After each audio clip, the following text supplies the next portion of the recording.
If you're like most people, you probably feel like right when you reach a new level of financial success, inflation kicks you right back down into struggling. I know exactly what it feels like to triple your income and then it seems like you have less spending power than you did before. And that's why just a couple years ago, I promised myself that I would never feel this way again. I would learn whatever skills that I needed to learn in order to earn real money and completely change my financial life forever. So I jumped on Udemy and I started taking courses and learning things like web development, graphic design, video editing, and several other skills that I thought would at least bump my financial level up a little bit. Every day I was getting a little smarter, but my bank account wasn't growing at all. I worked way harder, I worked way more hours, and I made a little bit more money, but not really enough to make a difference. I quickly realized that I needed a totally different approach. So I started seeking out and consulting with high earners, people who are earning 6, 7, and 8 figures per year. And what I found is that there's actually this formula to wealth, a diverse but specific set of skills that every wealthy person that I talked to shared. I guess you could call it a recipe, because in general, one ingredient can't make a great meal. But when you put all the right ingredients together the right way, then you become like Chef Ramsay of the money game. Just 7 ingredients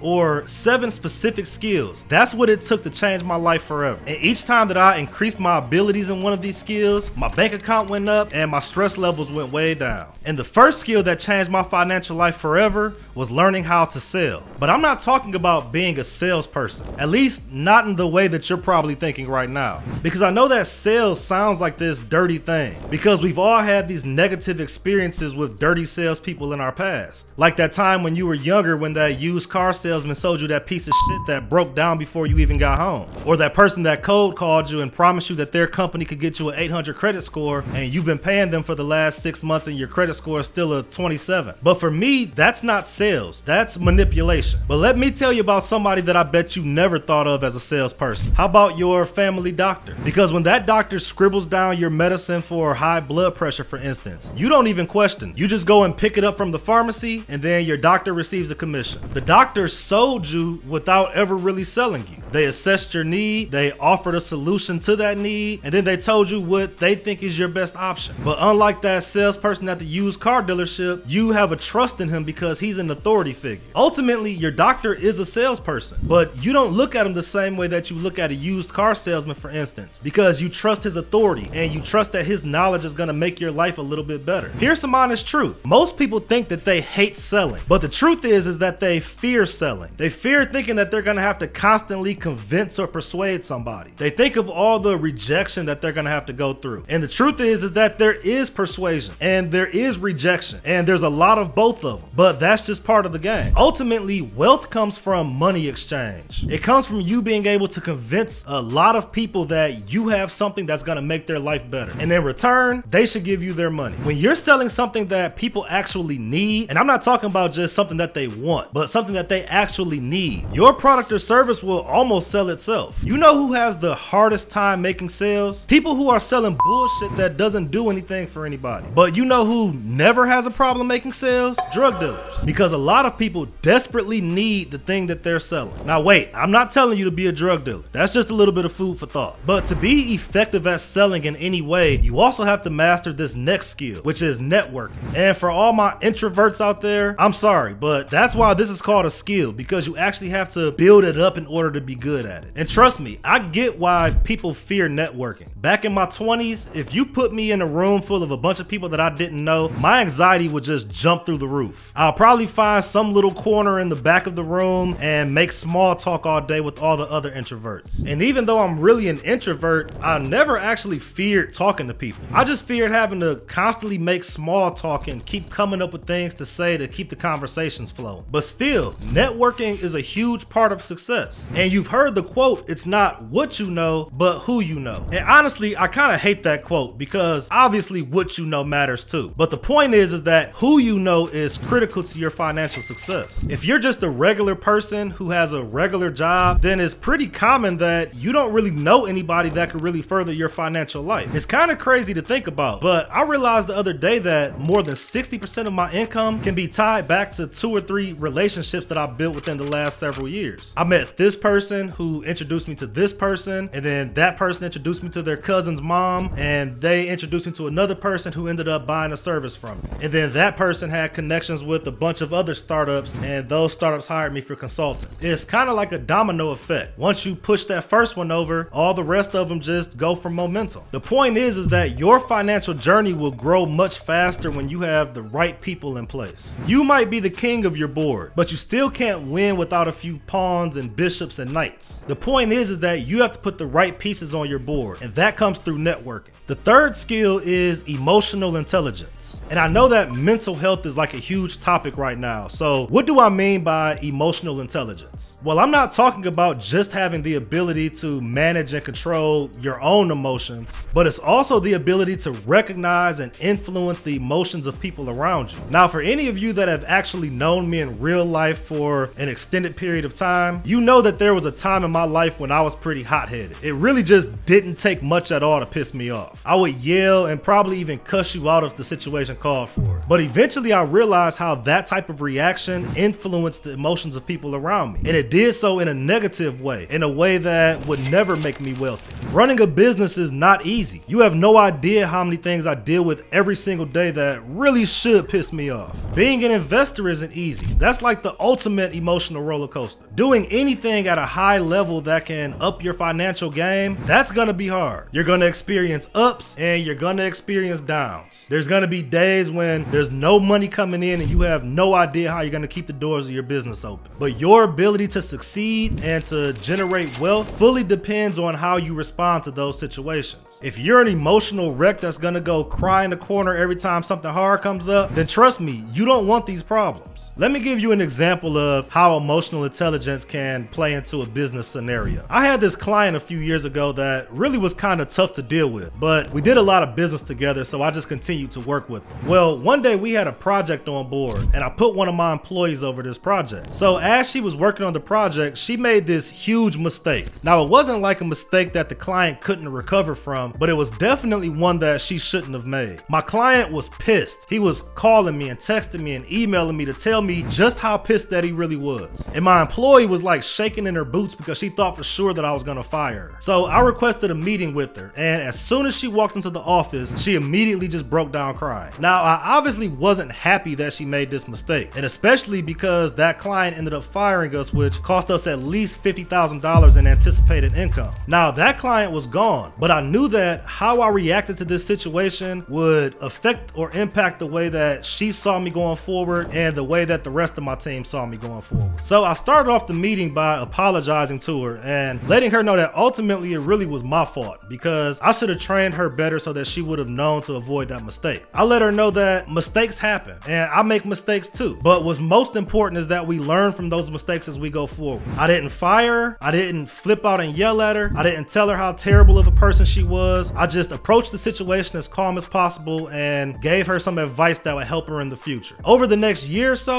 she became my best employee. In fact, she's brought in several ideas that have earned us hundreds of thousands of dollars. So much so to the point that I don't even care about the $50,000 in anticipated income that we lost because of that little mistake she made. Had I approached that situation with emotion and negativity, I would have lost a great employee and I would have lost a couple $100,000 from the ideas that she brought to my business. Okay, let's move on to the fourth skill that completely changed my financial life. And that skill is system building. The fact is that you only have so much time in the day. Real wealth is built by establishing effective systems. Elon Musk doesn't build Teslas, he doesn't market Teslas, he doesn't service Teslas, and he doesn't sit inside the Tesla dealership trying to sell them. He has systems in place for all of these things, whether those systems are powered by humans, machines, software, or even artificial intelligence. When I developed my skill in building systems, I was able to 5x, 6x, and sometimes even 10x my output and productivity because those systems will continue to put in effort even when I was tired or when I wasn't putting much effort in myself. Now, to create a business that will completely change your financial life, there are 7 types of systems that you need to build. Now, I could literally create a whole video just on these 7 types of systems. So if that's something that you want to see, then drop a comment down below and I'll get right on it. But for the sake of brevity for this video, I'm just going to mention those systems. So the systems you need to focus on building, those include a strategic management system, a marketing system, a sales system, an operations system, an administration system, a cash flow system, and a people management system. And I guarantee you that every time you successfully implement one of those systems, you'll see a massive improvement in your earnings potential, and you'll significantly reduce your stress and the amount of effort that you have to put in. So for example, say that you spend an hour a day just answering emails from clients. Well, you can gain that whole hour back just by hiring a virtual assistant to answer your emails for you. Or you might be able to even find some type of software that'll automate your most common responses for you. The point is that when you learn that everything can just about be systemized, then you can focus on working on your business instead of working in your business. And that will open up more of your time to build more systems so that you can make more money. The fifth and arguably the most important skill is money management. As a culture, we have this obsession with making more money. And usually we want to make more just so that we get the chance to spend more. But wealthy people know that it's not always just about how much money you make. It's really about how much money you keep, and more so how much money you invest and how much money you multiply. Money management is a critical skill for anybody that's dealing with money. If you can't manage a little bit of money, like if you struggle to manage the paycheck that you receive now, then I guarantee you that you can't manage millions of dollars either. It's really easy to think that if I had more, then I would save more. But I'm telling you that that's just a myth. It's a fallacy. It sounds good.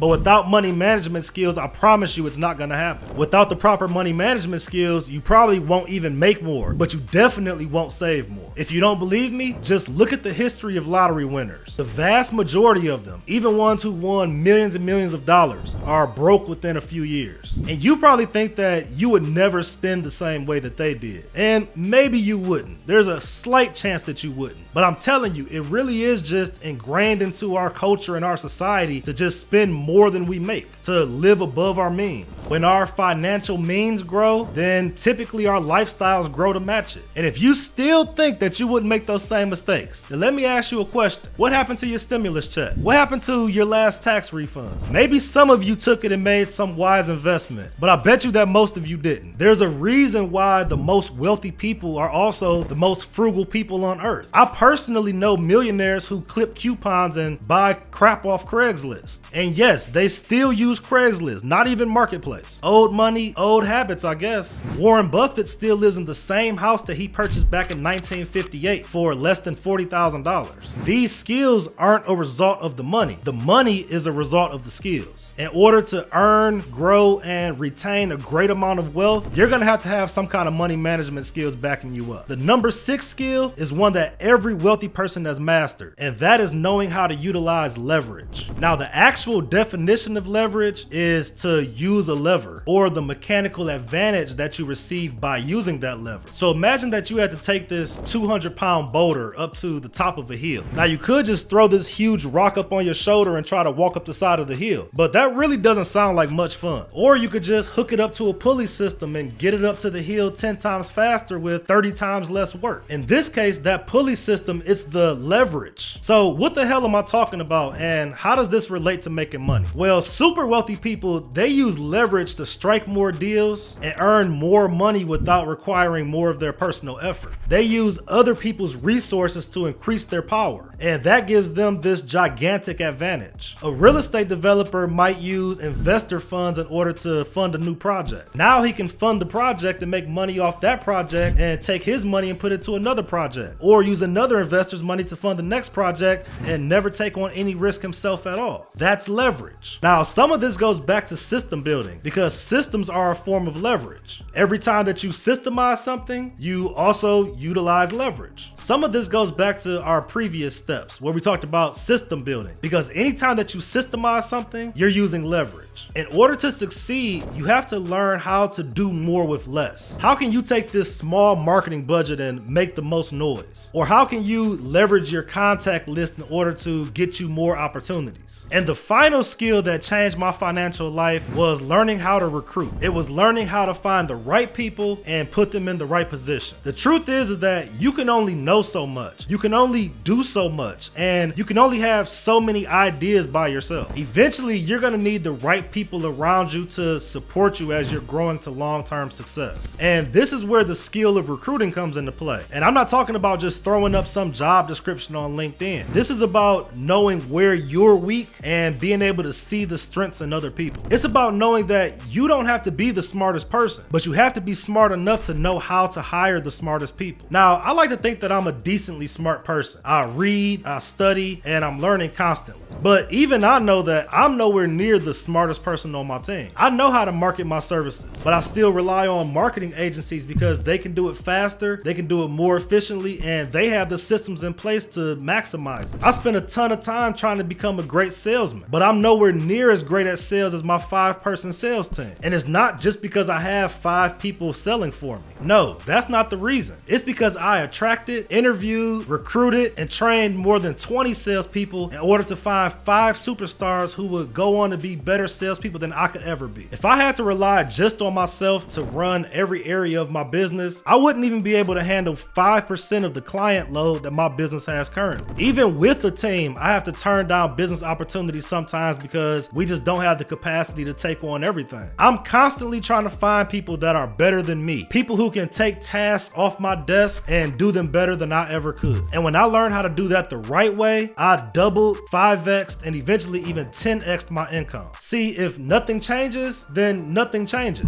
When people around me complain that they're not in the financial situation that they want to be in, I always have one question: what are you doing to change that situation? And for most of them, whether they say it or not, the answer is absolutely nothing. But if you want to change your financial life forever, these are the 7 skills that you need to learn. Whether you do it, whether you actually take those steps, well, that's totally up to you. And where you'll be financially 1 year, 2 years, 5 years, or 10 years from now, well, that's totally up to you too. I hope you enjoyed this video, and I'll see you in the next one. Until then, take care and keep doing amazing shit.